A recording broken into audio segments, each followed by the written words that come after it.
Welcome to only IAS. आज है 28 अगस्त 2020। तो आइए स्टार्ट करते हैं आज के करंट अफेयर्स एमसीक्यूज़ और देखते हैं अपना पहला क्वेश्चन। पहले क्वेश्चन में आपके सामने 3 फोक डांस हैं और उनसे एसोसिएटेड स्टेट या फिर यूटी। आपको बताना है कि जो पेयर्स आपके सामने हैं इनमें से कौन से पेयर को सही तरीके से मैच किया गया है। पहला जो फोक डांस है दैट इज़ दालखाई, स्टेट है उड़ीसा। दूसरा है कलबेलिया, स्टेट है गुजरात। और तीसरा है लेजिम, यूनियन टेरिटरी है लद्दाख। तो बताइए कौन सा पेयर सही तरीके से मैच्ड है और कौन सा नहीं है। अगर आपने अपना जवाब सोच लिया हो तो बात करेंगे। देखिए यहाँ पर केवल पहला ही पेयर सही तरीके से मैच किया गया है, यानी कि दालखाई उड़ीसा से बिलोंग करता है, दैट्स ट्रू। लेकिन कालबेलिया और लेजिम ये दो के दोनों ही पेयर्स गलत हैं। बी आपका सही जवाब होगा, यानी कि 1 ओनली। कलबेलिया या फिर आप इसे कबेलिया भी बोल सकते हैं, एक प्रकार का फोक डांस है राजस्थान का जिसे कलबेलिया नाम की एक ट्राइब ही परफॉर्म करती है। लेजिम या फिर लेजियम ये फोक डांस है महाराष्ट्र का। दालखाई फोक डांस जो है वो उड़ीसा से बिलोंग करता है। इसमें जो थीम होती है वो राधा कृष्णा, रामायण और महाभारत होती है। दालखाई इसका नाम इसलिए है बिकॉज जो स्टेंजा गाया जाता है इसमें, इस डांस को परफॉर्म करते वक्त, वहाँ पर एक वर्ड आता है दालखाई बो, जो लगभग हर स्टेंजा के लास्ट में जो भी परफॉर्मर होते हैं वो बोलते हैं। दैट्स वाई इसे ये नाम दिया गया है। जो अगला प्रश्न है वो शेड्यूल्ड ट्राइब्स के बारे में है। यहाँ पर आपसे पूछा ये गया है कि ऐसी कौन सी शेड्यूल्ड ट्राइब है जिसे रेमो नाम से भी जाना जाता है। ऑब्वियस सी बात है ये ट्राइब न्यूज़ में रही है। समटाइम्स यूपीएससी ऐसे टॉपिक्स पर प्रश्न पूछती है। यद्यपि एक फैक्चुअल क्वेश्चन है, आपको पता होगा तो ही आप बता पाएंगे। ऑप्शंस हैं बोंडास, टोडास, लोढ़ास और डोंगरिया कोंड। देखिए यूपीएससी अप्रॉक्सीमेटली 30% क्वेश्चन फैक्चुअल भी पूछती है, समटाइम्स ये ज़्यादा भी हो जाता है। दोनों ही प्रकार के प्रश्न होते हैं, कॉन्सेप्चुअल एंड फैक्चुअल, तो आपको दोनों प्रकार के प्रश्नों के लिए तैयार रहना होता है। बताइए कौन सी ऐसी ट्राइब है जिसे रेमो नाम से भी जाना जाता है। अगर आपने सही जवाब चूज़ कर लिया हो तो बात करेंगे।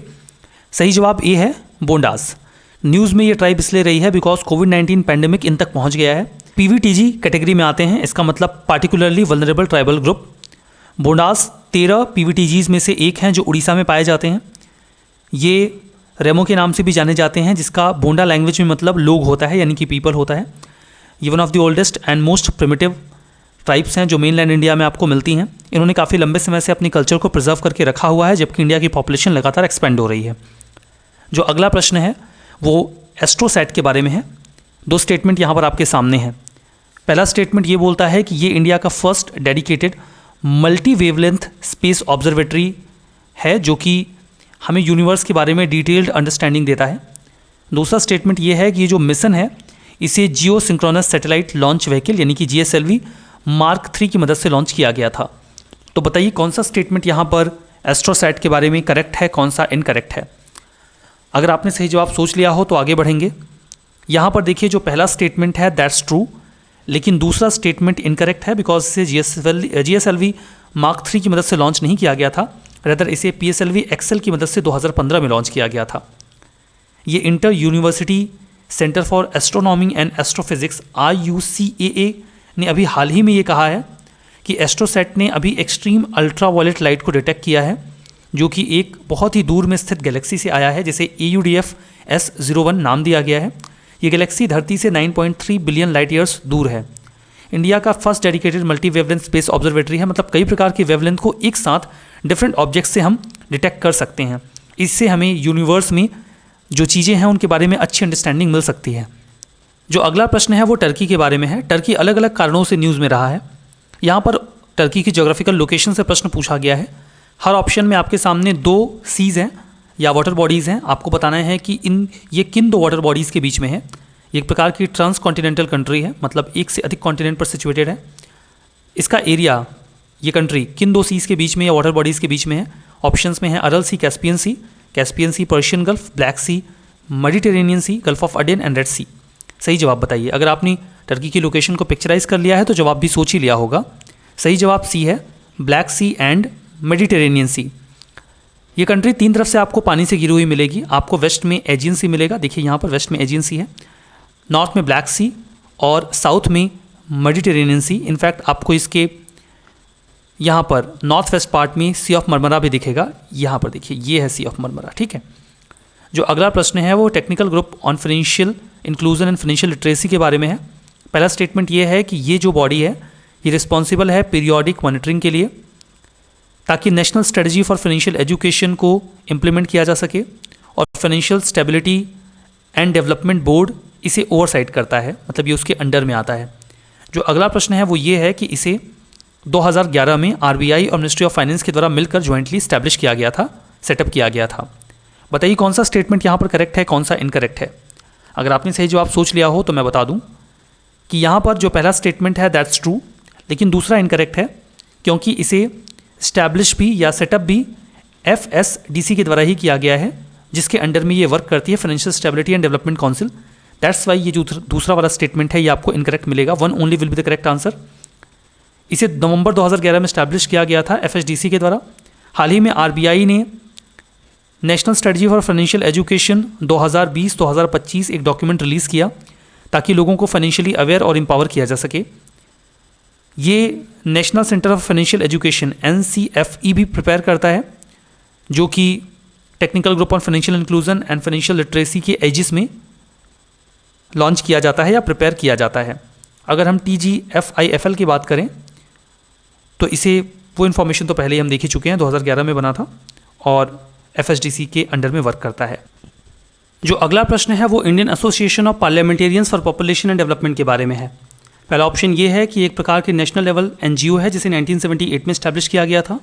दूसरा ऑप्शन ये है कि इसमें 37 मेंबर्स होते हैं इसकी स्टैंडिंग कमेटी में, जिसमें ex-MPs जो मेंबर ऑफ पार्लियामेंट्स होते हैं एक्टिव वो, और किसी भी पार्टी डिफरेंट पॉलिटिकल पार्टी से बिलोंग करने वाले लेजिस्लेटर्स होते हैं। तो बताइए कौन सा ऑप्शन करेक्ट है। इसके बाद ऑप्शन में बोथ और नीदर वन नॉर टू भी है। सही जवाब इसका C है। यहाँ पर दो के दोनों ही ऑप्शन जो आपको इसके ऊपर दिख रहे हैं वो करेक्ट हैं। दो की दोनों बातें यहाँ पर बताई गई हैं। देखिए इसका जो पर्पज़ है वो ये है कि जो पॉपुलेशन ग्रोथ है उसके पेस को मॉडरेट किया जाए, ताकि जो रिसोर्सेज हमारे पास अवेलेबल हैं उनका सही तरीके से इस्तेमाल हो सके और उसके ऊपर बर्डन ना आए। ये टॉपिक न्यूज़ में इसलिए है बिकॉज हाल ही में वाइस प्रेसिडेंट ने 2 रिपोर्ट्स रिलीज़ की हैं, status of sex ratio at birth in India, elderly population in India, status and support system, जिसे लॉन्च किया गया है Indian association of parliamentarians for population and development के एसोसिएशन के साथ। जो अगला प्रश्न है उसमें 2 स्टेटमेंट आपके सामने हैं। ये टॉपिक न्यूज़ में है, कैसे है मैं आपको बता दूंगा। स्टेटमेंट देखिए, मोहम्मद कुली कुतुब शाह ने हैदराबाद को 1591 में स्टैब्लिश किया था, ताकि वो अपनी जो कैपिटल है उसे गोलकुंडा फोर्ट से एक्सटेंड कर सके बाहर। दूसरा स्टेटमेंट यह है कि मुग़ल गवर्नर निज़ाम अशरफ जाह वन ने अपनी सॉवरेंटी को हैदराबाद में डिक्लेयर किया और असफ जाही डायनेस्टी को स्टैब्लिश किया 1724 में। तो बताइए कौन सा स्टेटमेंट यहाँ पर करेक्ट है, कौन सा इनकरेक्ट है। अगर आपने अपना सही जवाब सोच लिया हो तो ये 2 के दोनों ही स्टेटमेंट करेक्ट हैं। ये न्यूज़ में क्यों था ये मैं आपको बताता हूँ। मिनिस्ट्री ऑफ टूरिज्म ने अभी 50th वेबिनार आयोजित किया, जिसका टाइटल था cultural heritage of Hyderabad. Under देखो अपना देश सीरीज़ में ये वेबिनार आयोजित किया गया था। PIB में इस संबंध में आर्टिकल छपा था, तो उन्होंने हैदराबाद के बारे में जो हिस्टोरिकल पर्सपेक्टिव है उसे भी एक्सप्लेन किया था। वहीं से ये प्रश्न पॉइंट आउट किया गया है, जहाँ पर बताया गया था कि हैदराबाद को पॉपुलरली सिटी ऑफ पर्ल्स या सिटी ऑफ निजाम्स के नाम से भी जाना जाता है, और ये इन्फॉर्मेशन भी वहीं पर थी। ये हैदराबाद की इंपीरियल कैपिटल, हैदराबाद जो है वो इंपीरियल कैपिटल रही असफ जाह की या असफ जाही डायनेस्टी के जो रूलर्स थे उनकी, 1769 से लेकर 1948 तक।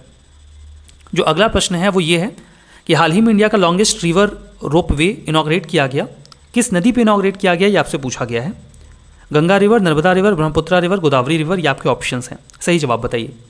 अगर आपने सही जवाब सोच लिया हो तो बात करते हैं। देखिए रोपवे जब बनाया जाएगा तो तब बनाया जाएगा जब विड्थ बहुत ज़्यादा हो, मतलब चौड़ाई ज़्यादा होगी, तब रोपवे को तैयार किया जाएगा ताकि लोग आसानी से क्रॉस कर सकें। विड्थ इन नदियों में किसकी ज़्यादा मिलेगी आपको? देखिए या तो गंगा की ज़्यादा मिलेगी या ब्रह्मपुत्रा की ज़्यादा मिलेगी, क्योंकि इनका कोर्स बहुत लंबा है। तो इन दोनों को आप ऑप्शन में कंसीडर करके इन दोनों को एलिमिनेट कर सकते हैं। केस अब आपको 50-50 का मिल जाएगा। सही जवाब यहाँ पे C है। ब्रह्मपुत्रा रिवर के ऊपर इस रोपवे को तैयार किया गया है। ये 1.1 किलोमीटर लॉन्ग रोपवे है।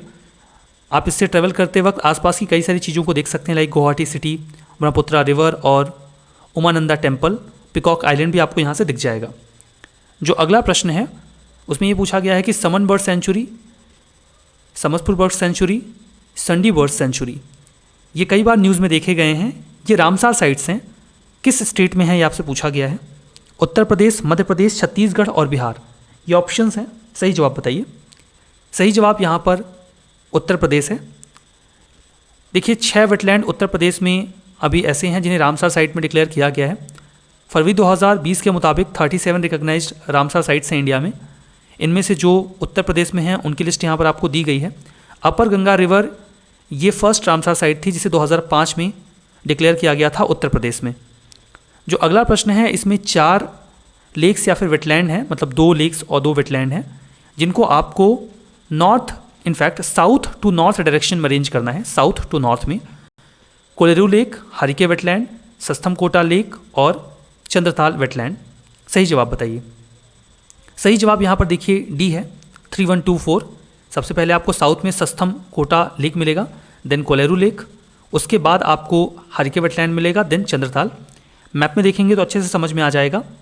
देखिए यहाँ पर केरला में ये है सस्थमकोटा, इसके आप नॉर्थ में जाएंगे तो आपको आंध्र प्रदेश में कोलेरू मिलेगा, उसके ऊपर जाएंगे तो आपको हरिके मिलेगा। कहाँ पर, लेट अस सी, हरिके यहाँ पर देखिए आपको दिखाया गया है पंजाब में।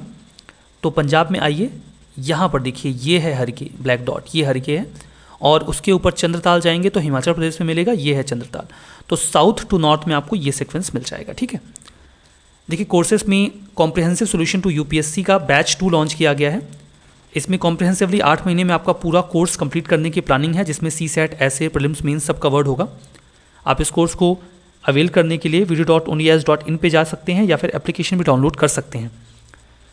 कल के मैपिंग के पार्ट का जो आपका होमवर्क है वो वही रहेगा जो पहले चल रहा था, रिजर्व फॉरेस्ट। तो हम इन्हीं पर प्रश्न आपसे वापस से पूछेंगे। इस सेशन में यहीं पर रुकते हैं। Thank you very much.